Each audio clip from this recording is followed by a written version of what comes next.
I just watched the new Netflix Resident Evil show. Don't cry for me. I did this to myself. I knew what I was getting into. I made the decision to watch this show even knowing it would probably suck shit. And suck shit it did. After the embarrassing and insulting tragedy that was the live action Netflix Cowboy Bebop show, I didn't think it would be possible for them to make the same mistake. But they did, again, with Resident Evil. It's wild to me how little they learned from Cowboy Bebop. It's like the whole company is run by people without a brain. It's just an algorithm that's malfunctioning right now. So they're just taking random properties and adapting them into bad shows. Why do they keep doing this? Isn't the world full of enough pain already? Why add more to it with these miserable video game adaptations? First the Halo show, now Resident Evil. Is nothing sacred anymore? What's next? Are they going to target Doom? They're going to release a new Doom Netflix show that's all about a high school quarterback who's a little arrogant and then gets his comeuppance when a gamer nerd steals his girlfriend? Like, I don't understand. Why adapt a video game if it's not going to have anything in common with it? Of course, the obvious, most commonly accepted answer is marketing, because these properties come with a built-in audience. But that's completely useless when that built-in audience drops the show after a single episode, when it's become clear that there is nothing in common with that show and the franchise that they like. I'm not a big conspiracy theorist, but I'm starting to believe that there's something nefarious afoot here. Some kind of puppet master pulling the strings, and he is addicted to eating glue, snorting auto paint, and huffing air dusters, because they have it in their head that it's a good idea to take beloved properties and adapt them into generic schlock that is unrecognizable from the property they're supposed to be adapting. It is a formula that has proven nothing but failure so far, and yet for some reason they still seem keen on doing it. We just saw it with Halo, and now we're seeing it with Resident Evil, and the Resident Evil Netflix show is basically like if the Halo show did a fusion dance with the Dragon Ball Evolution movie. It's just a disaster. It has nothing in common with the video games it's supposed to be adapting, except for sprinkling a few Easter eggs throughout the show. That's about it. It doesn't really have any semblance of like actual connection to it. It doesn't even feel like it was loosely inspired by the video games. It feels like what they did is read a Wikipedia entry on each game and then just grabbed a few sentences from each one and then put them throughout the episodes occasionally as just a little Easter egg for audience members to find and maybe point and be like, I recognize that. But otherwise, there's just nothing in common with this show and Resident Evil aside from a few borrowed names.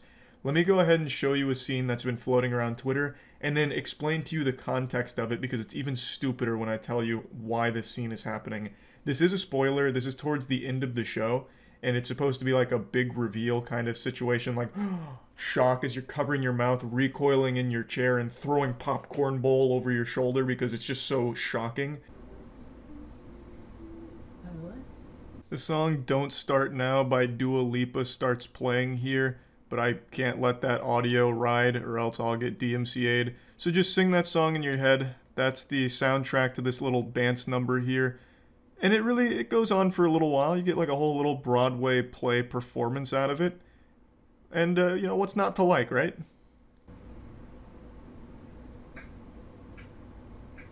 Now this scene's obviously pretty silly, and the video games are no stranger to campiness and some fun, wacky moments, but this show doesn't really have that vibe. They play it pretty serious for the majority of it, aside from like some rogue jokes that don't really work, which if you've been on Twitter for the last day or so, I'm sure you've seen the clips floating around because people are just slamming and jamming on it. One of the jokes is about Zootopia porn, and then another one is about torrenting anime. The jokes don't really land, but I'm not here to nitpick the comedic moments. What I'm saying is the comedic moments aren't like a focal point of the show. It doesn't really try and capture the campiness. So when it comes out of nowhere with this really goofy dance scene, it's just kind of jarring. Now let me explain why this scene is happening, because maybe the context makes this taste better. Well, you see, Evelyn is being controlled by an iPad. Well, not like a sentient iPad or anything like that. It's not some rogue AI that came to life Skynet style and took over. It is a person who is using an iPad to control Evelyn which is why she's doing this dance recital thing. Though to be honest, with how shitty the writing was, I wouldn't put it past them for season 2 to just make some kind of unhinged sci-fi plot line about AI taking over to annihilate humans. The humans are the real virus, or something like that. But yeah, Evelyn's not a robot or anything, it's just they were able to inject her with enough drugs and control her brain through the iPad. Pretty cool, I guess. I want to make it clear, I actually don't think the Resident Evil show is like the worst show ever made or anything. It's just a very generic show that borrows from a great franchise. It's pretty shameless. They should have just slapped any other name on this and it would have been received much better. They should have just called it like Zombies, Playtime is Over, or Apocalypse, Lunch Break.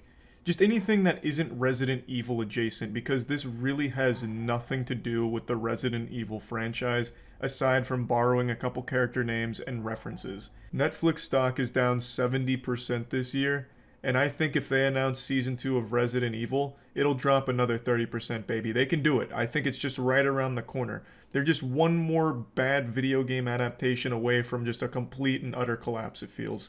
Of course, I'm exaggerating, but it's just so insulting that this continues to happen. There is no reason to take a video game, make a show out of it, without having anything in common with the video game. What is the fucking point? You don't get new viewers because the show isn't good enough to stand on its own 2 legs, and you don't get the video game viewers that like the property because the show has nothing to do with the game they like. So who's winning here? All the sides are losing. There's no fucking purpose to making a show like Resident Evil here when it has nothing to do with the games. It's like War Games taught us the only winning move is not to play. Stop making these video game adaptations. If you're not going to hire a team that's at least played the games and wants to do something with it, like a faithful adaptation, then just don't do it. That's the only way these things work. I don't think there's anything wrong with making your own universe, or your own show based on a video game universe. In fact, I prefer it. I don't want a live action one-to-one remake of Resident Evil. I would prefer if they tell their own story but set in the universe properly, where the characters that are in Resident Evil are faithfully adapted into the show, and in the show they can do whatever they want to further the plot, but the characters just need to at least have similar personality and motivation to what they did in the game. There's no reason to just completely drastically change and rewrite characters from the game to your show. That immediately disconnects it from the video game that you're adapting. There's just no reason to do that. Halo, for example, did that with Master Chief. Master Chief never even shows his face in the games, whereas in episode 1, he immediately takes his helmet off and he keeps it off for the whole fucking show, basically. And he also has his butt cheeks out more times than pretty much any other character in any show this year. There's so much ass cheek in Halo, which is never present in the games. It's a completely different thing, and there's no reason for that. And as you can probably imagine, Halo didn't do that well. People dropped it after 1 or 2 episodes, and it just wasn't a good show in general. It's just, if you're going to adapt a video game, why not make it faithful to the video game? That'd be the whole point. There's no reason to take the name of Resident Evil and make something that has nothing to do with it. Nobody wins in that situation. Netflix fucked up, and I'm sure they will continue to fuck up because for some reason, this very basic understanding of how things work isn't registering with a lot of these Hollywood producers that are making shows based on games.